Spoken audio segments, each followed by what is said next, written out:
सोनिया गांधी, राहुल गांधी। अब मैं माननीय राहुल गांधी जी को आमंत्रित करता हूं कि हमें और हम सबको अपना मार्गदर्शन दें।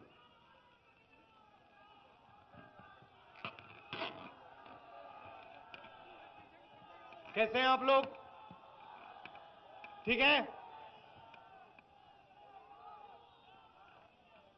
जोश तो काफी है। नमस्कार। प्रियंका गांधी जी,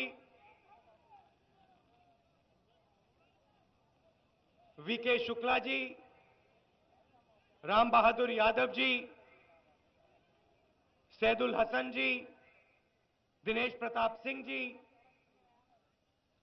अवधेश सिंह जी, अदिति सिंह जी, राकेश सिंह जी, अजय पाल सिंह जी, अशोक सिंह जी, सुरेश निर्मल जी, किशोरी लाल शर्मा जी, कांग्रेस पार्टी और समाजवादी पार्टी के हमारे सब कार्यकर्ता, भाइयों और बहनों, प्रेस के हमारे मित्रों, छत पे जो लोग खड़े हैं पीछे और इस तरफ, आप सबका यहां बहुत बहुत स्वागत। दिल से मैं आपका यहां स्वागत करता हूं, नमस्कार करता हूं।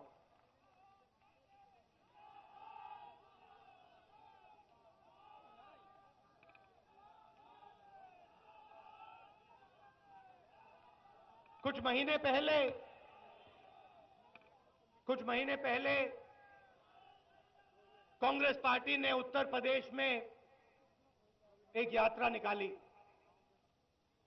30 दिन की यात्रा, और उस यात्रा में हमने किसान के मुद्दों पर उनसे बातचीत की, उनकी बात सुनी। यात्रा में किसानों ने हमें 3 चीजें बताई थी। बहुत मुश्किल है, मोदी जी हमें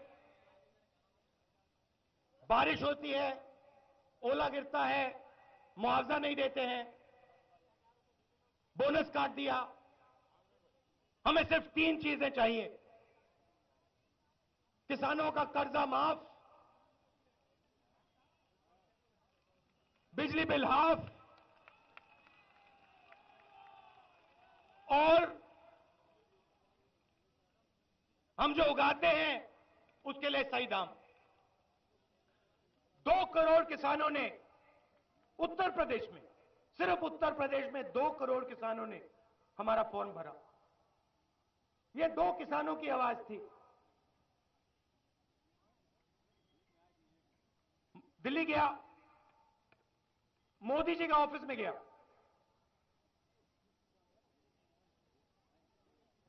उनसे मैंने कहा, मोदी जी, आपने 50 परिवारों का 1,40,000 करोड़ रुपए माफ कर दिया है। हिंदुस्तान के सबसे अमीर लोग हैं, उद्योगपति लोग हैं, और मैं जानता हूं कि आने वाले समय में 6 लाख करोड़ रुपए और आप माफ करोगे। आप एक बात करिए, उनका आप कर सकते हैं, करना है तो आपका, आप प्रधानमंत्री हैं, आपके ऊपर है, आपकी मर्जी है। मगर उत्तर प्रदेश के 2 करोड़ किसानों ने आपसे पूछा है,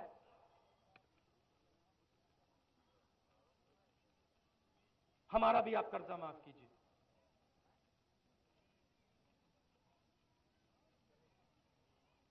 मोदी जी यहां, बीच में मेज, मैं उस तरफ। मैंने कहा, मोदी जी, किसान चाहता है कि उसका कर्जा आप माफ करें। अब देखो मोदी जी का जवाब। उस तरफ से मैंने कहा, मोदी जी, किसान चाहता है अब कर्जा माफ करो। ये देखिए मोदी जी का जवाब।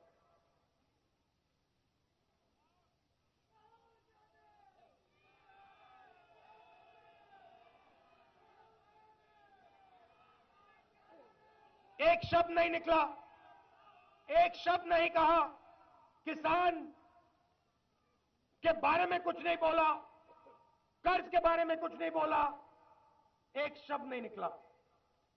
उत्तर प्रदेश में चुनाव आया, कल परसों खड़े होते हैं,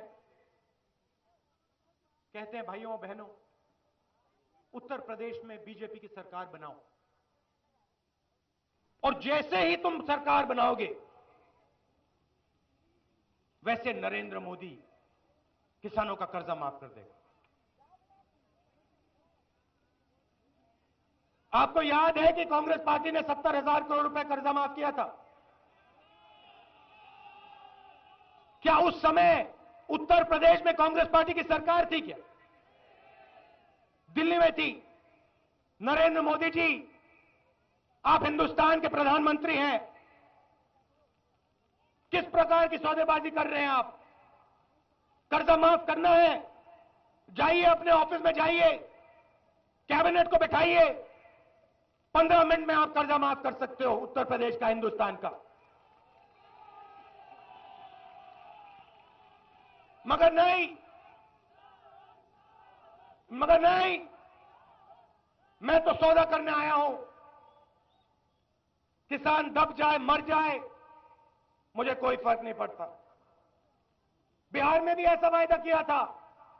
भाइयों और बहनों, अगर तुमने बिहार में बीजेपी की सरकार बनाई, नरेंद्र मोदी तुम्हें लाखों करोड़ का स्पेशल पैकेज देगा। हुआ क्या? स्पेशल पैकेज मिला बिहार को? नहीं मिला। जहां भी जाते हैं कुछ ना कुछ वायदा करके आ जाते हैं। 2014 में आए, जैसे आदमी जाता है ना सिनेमा हॉल में पिक्चर देखने, वैसी पिक्चर बनाई। वो शाहरुख की फिल्म है, क्या नाम है उसका? दिल वाले दुल्हनिया। नाम सुना आपने? सुना है ना? उसमें भी था, अच्छे दिन आ गए, पिक्चर बनाई।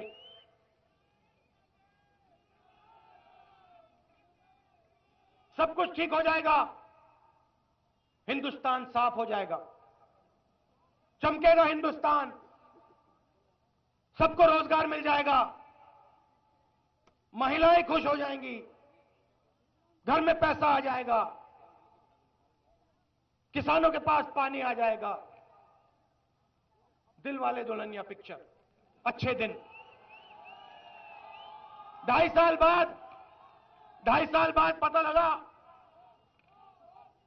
शोले पिक्चर थी, गब्बर सिंह आ गया।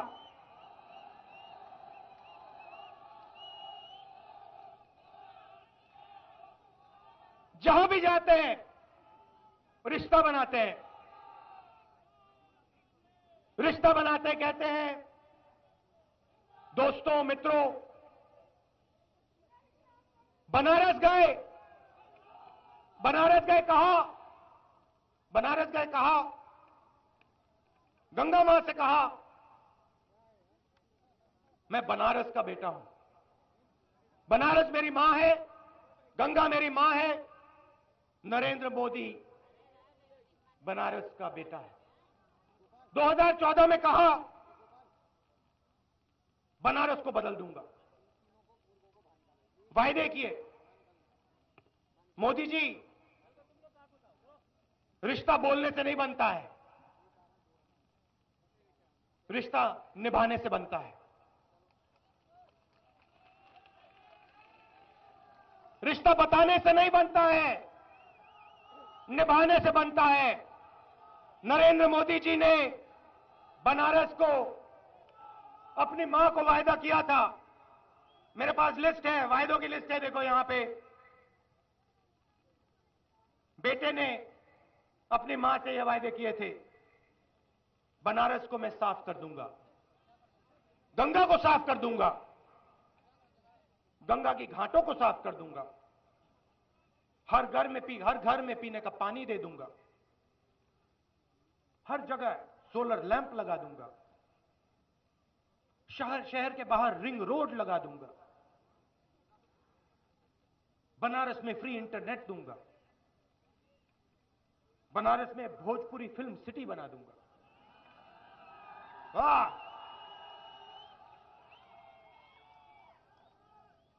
मोदी जी, रिश्ते निभाने से बनते हैं, इसमें से आपने एक काम नहीं किया।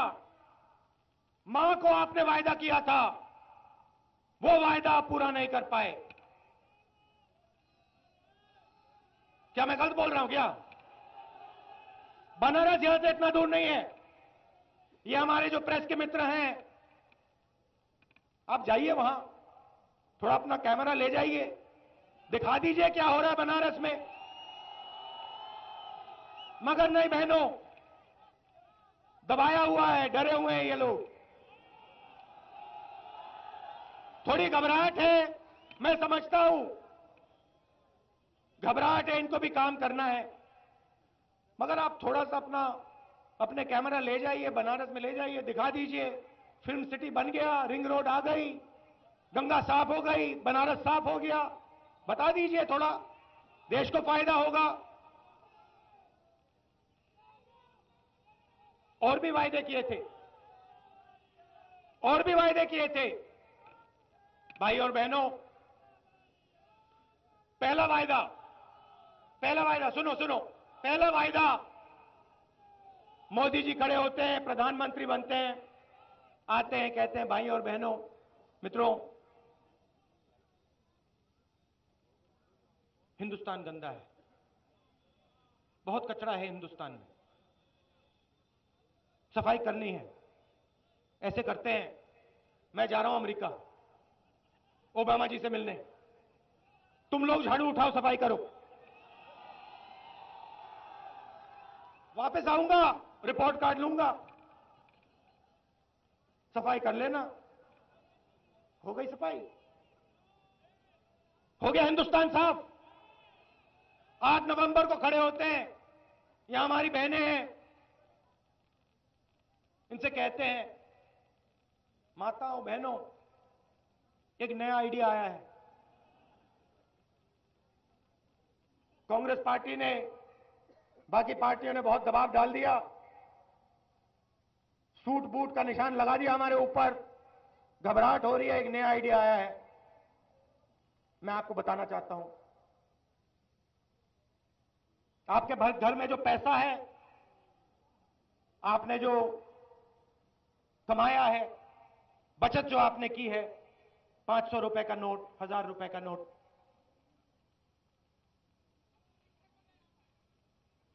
आइडिया आया है कि अब मैं उसको कागज में बदलना चाहता हूं। ये जो आपका पैसा है, आपकी कमाई का पैसा है, ईमानदारी का पैसा है, इसको मैं अब कागज में बदलना चाहता हूं। और महिलाएं, बहनों, माताओं, जाओ बैंक के सामने लाइन में खड़े हो जाओ। प्रधानमंत्री ने कहा है, जाओ खड़े हो जाओ। और फिर भ्रष्टाचार के खिलाफ लड़ाई है। भ्रष्टाचार को मैं खत्म करने की कोशिश कर रहा हूं। माताएं, बहनों, आप मुझे बताओ, आप लाइन में खड़ी थी ना? उस लाइन में आपको कोई अमीर व्यक्ति दिखाई दिया? नोटबंदी के बाद विजय माल्या के 1200 करोड़ रुपए माफ किए उन्होंने, मोदी जी ने। मुंह खोलिए माल्या जी, ये लीजिए टॉफी 1200 करोड़ रुपए की, खाइए इसको। मजे की है, मजे की, मजा आएगा, बड़ा अच्छा टेस्ट है इसमें। किसान पैसे मांगता है, रायबरेली का युवा पैसे मांगता है, नरेंद्र मोदी जी कहते हैं जाओ लाइन में खड़े हो जाओ, अपना पैसा डालो बैंक में। माल्या मांगता है, कहता है, माल्या मांगता है, मोदी जी कहते हैं आइए साहब, कितना चाहिए आपको? 1200, 9000 करोड़, ये लो, मजे लो। आप मुझे बताओ, 6 लाख करोड़ रुपया नरेंद्र मोदी जी ने हिंदुस्तान के 50 सबसे बड़े उद्योगपतियों को दे रखा है। आप मुझे बताओ, अगर यह पैसा उत्तर प्रदेश के युवा को दिया होता, अगर यह पैसा इन महिलाओं को दिया होता, अगर इस पैसे से हमारे किसानों की मदद की होती, क्या उत्तर प्रदेश अपने पैरों पर नहीं खड़ा होता? होता नहीं होता? अब देखो, आपकी कोई कमी नहीं है। किसी भी जिले में चले जाओ, बाराबंकी में चले जाओ, आपको पेपरमिंट मिल जाएगा, दुनिया का सबसे बेहतर पेपरमिंट। कन्नौज का इतर, बरेली में बांस का काम, कानपुर का लेदर, मिर्जापुर का कालीन, फिरोजाबाद का कांच, जहां भी आप जाओगे आपको कुछ ना कुछ मिलेगा। यहां भी आप लोग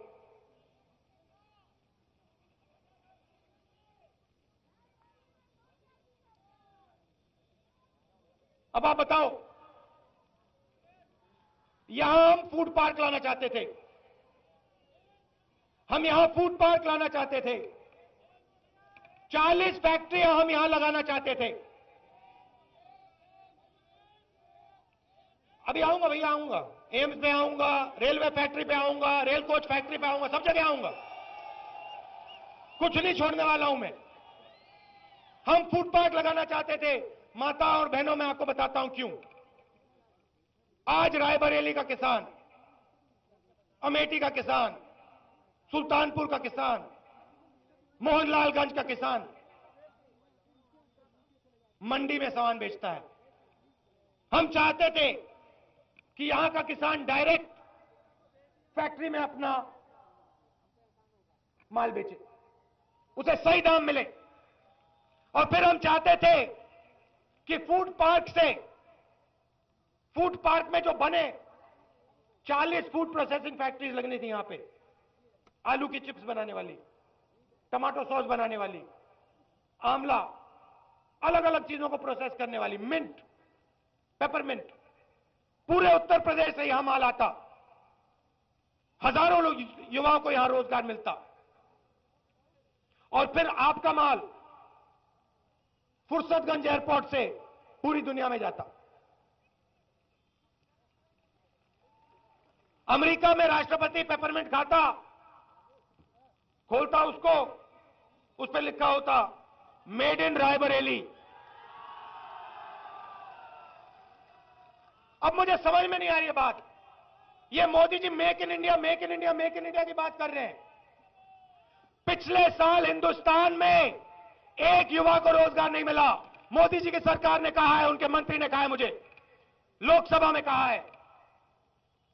फोन को देखता हूं, मेड इन चाइना। प्रधानमंत्री कहता है make in India, make in India, make in India. जहां देखो make in China, make in China, make in China. सच्चाई है ये। क्यों?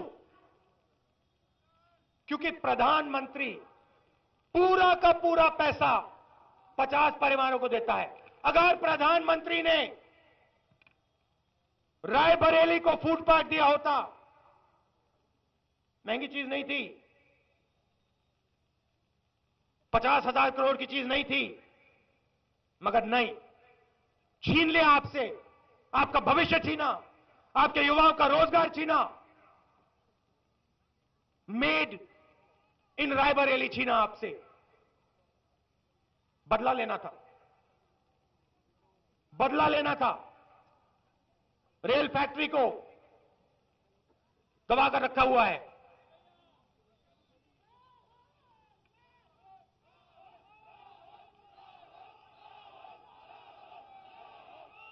अब हम आप अखिलेश यादव जी की सरकार आएगी, कांग्रेस पार्टी की सरकार आएगी, तो मैं आपको बताऊंगा क्या करेंगे। मैंने आपको लिस्ट पढ़ के दी। बाराबंकी का पेपरमिंट, इलाहाबाद का अमरूद, लखनऊ का आम, अमेठी का टमाटर,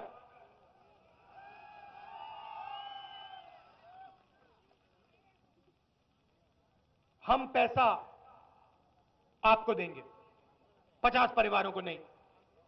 हम आपके पास यहां आएंगे, जैसे समूह में काम करते हैं। देखो समूह की बात देखो, राजीव गांधी परियोजना का कमाल आपको बताता हूं। ये देखिए, ताली बजा रही हैं। 20-30 हजार रुपए में, नहीं बात सुनिए, 20-30 हजार रुपए में एक परिवार की आप जिंदगी बदल सकते हो, यह सबूत है। 20,000 रुपए में आप परिवार को बदल सकते हो। 1,000 करोड़ रुपए अगर आपने दे दिए, अमेठी को छोड़ो, उत्तर प्रदेश की महिलाओं की जिंदगी आप बदल सकते हो। मगर नहीं, आप इनको पैसा नहीं दोगे, आप विजय माल्या जैसे चोर को पैसा दोगे। ये देखेंगी, उसके हवाई जहाज को देखेंगी और कहेंगी ये क्या हो रहा है।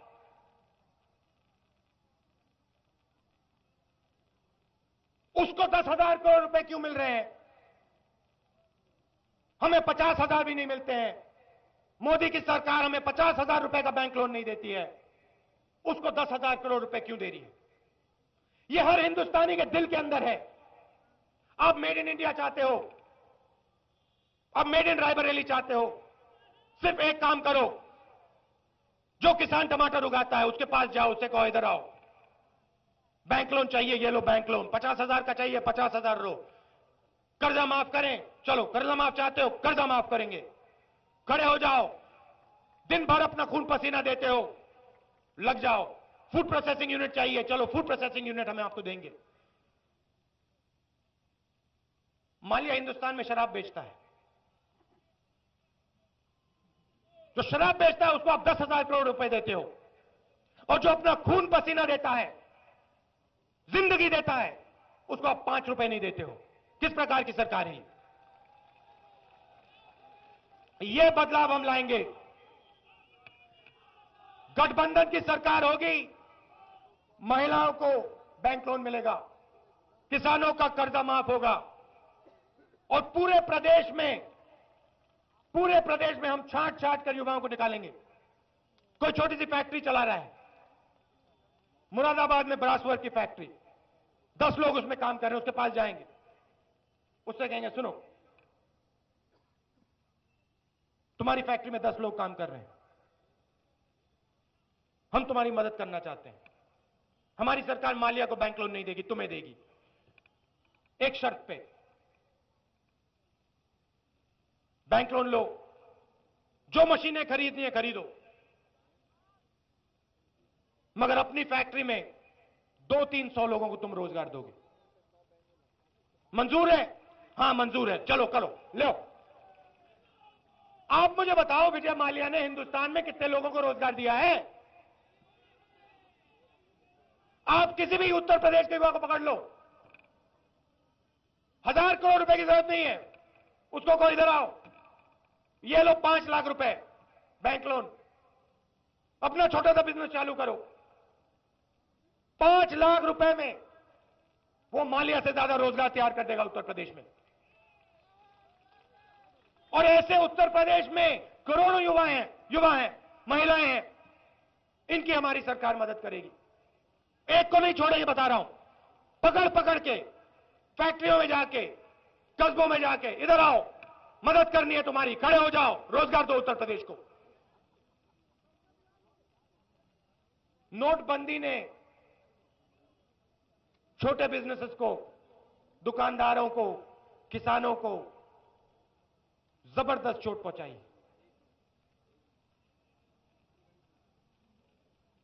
और मोदी जी कहते हैं भ्रष्टाचार के खिलाफ कदम उठाया। आप यहां, और खासतौर से जो महिलाएं हैं, आप समाजवादी पार्टी और कांग्रेस पार्टी की सरकार यूपी में लाइए, युवाओं की सरकार आएगी, महिलाओं की सरकार आएगी, किसानों की सरकार आएगी। युवा को लगेगा कि भैया बैंक लोन मिल रहा है, मदद हो रही है, मशीनें हमारे पास आ रही हैं, फैक्ट्री लग रही है। किसानों को लगेगा पहली बार सरकार ने हमें पूरी मदद दी है, खड़ी हुई है हमारे साथ सरकार। ऐसी आप सरकार लाइए, मिलकर हम ऐसी सरकार लाएंगे, उत्तर प्रदेश को बदलने का काम करेंगे, मेड इन उत्तर प्रदेश पूरी दुनिया में फैलाएंगे। और एक ऐसा दिन आएगा, रायबरेली का युवा फोन को देखेगा, उस पर लिखा होगा made in Raebareli, made in Uttar Pradesh. शाम का समय है, आप सबको दूर दूर जाना पड़ेगा, महिलाओं को जाना पड़ेगा। मैं आप सबको बहुत बहुत दिल से धन्यवाद करना चाहता हूं।